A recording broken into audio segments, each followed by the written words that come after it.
بسم الله الرحمن الرحيم. اللهم صل على سيدنا ومولانا محمد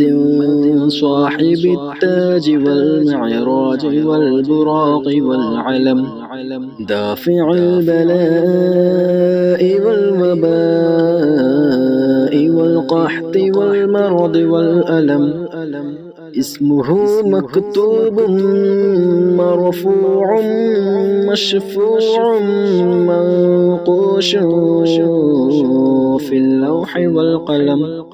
سيد العرب والعجم،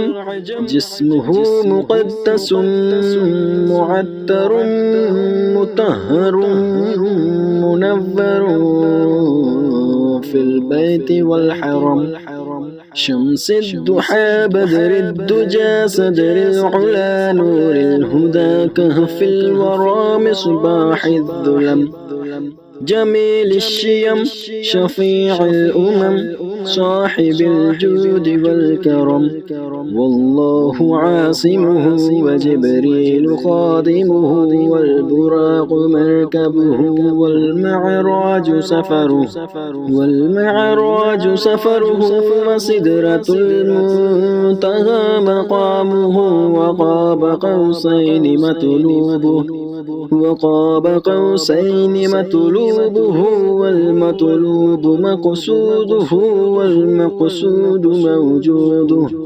سيد المرسلين خاتم النبيين شفيع المذنبين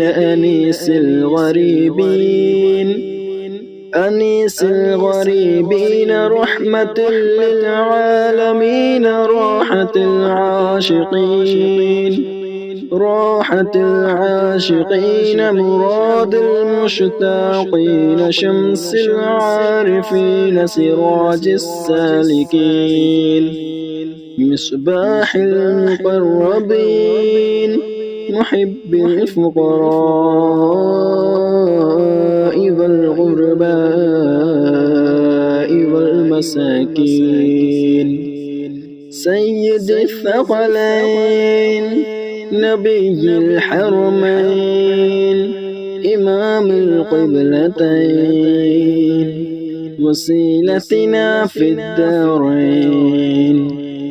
صاحب قاب قوسين محبوب رب المشرقين ورب المغربين، جد الحسن والحسين مولانا ومولى الثقلين، أبي القاسم محمد بن عبد الله، نور من نور الله، نور من نور الله، يا أيها المشتاقون بنور جماله صلوا عليه وآله وأصحابه وسلموا تسليما.